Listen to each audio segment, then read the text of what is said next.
बिस्मिल्लाहिर्रहमानिर्रहीम। अस्सलाम वालेकुम। उम्मीद करता हूँ आप सब ठीक होंगे।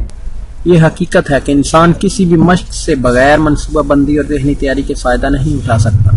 इंसान की इसी नफ्सियात को मद्देनज़र रखते हुए अल्लाह के रसूल सल्लल्लाहु अलैहि वसल्लम ने भी शबान के आखिरी रोज़ एक बलीग खुतबा इरशाद फरमाया था, जिसमें रमज़ान के फ़ज़ाइल के साथ उसकी खसूसियात का भी जिक्र फरमाया और इसमें ज़्यादा से ज़्यादा नेकियां कमाने की तलकीन भी की। हज़रत सलमान फारसी रज़ी अल्लाह ताला अन्हु बयान करते हैं कि माह शबान के आखिरी दिन रसूलुल्लाह सल्लल्लाहु अलैहि वसल्लम ने हमें एक अहम खुतबा दिया और इसमें आप सल्लल्लाहु अलैहि वसल्लम ने फरमाया कि ऐ लोगों, तुम पर एक अज़मत और बरकत वाला महीना साया फगन हो रहा है, जिसकी एक रात शब कदर 1000 महीनों से बेहतर है। सूरह बकरा में भी इसी महीने के रोज़े की फर्जियत का ऐलान किया गया है। तो जो कोई भी तुम में से इस महीने को पाए, उस पर लाजिम है कि वो रोज़ा रखे।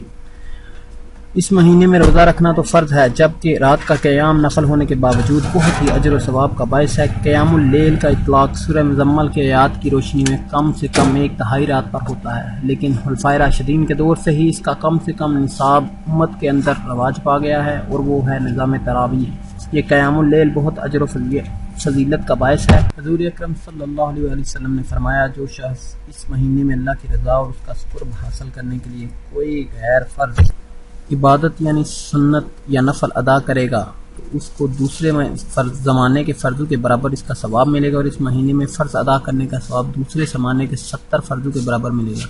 इसलिए इस माह को नेकियों का मौसम बहार कहा जाता है। इंसान जो भी नेकी करे वो हालतन अल्लाह की रज़ा के लिए होनी चाहिए, इसलिए कि अगर नीयत रियाकारी और शोहरत की हो तो वो नेकी बर्बाद हो जाएगी। इस माह की खसूसियात का जिक्र करते हुए रसूल अकरम सल्लल्लाहु अलैहि वसल्लम ने फरमाया, ये सब्र का महीना है और सब्र का बदला जन्नत है।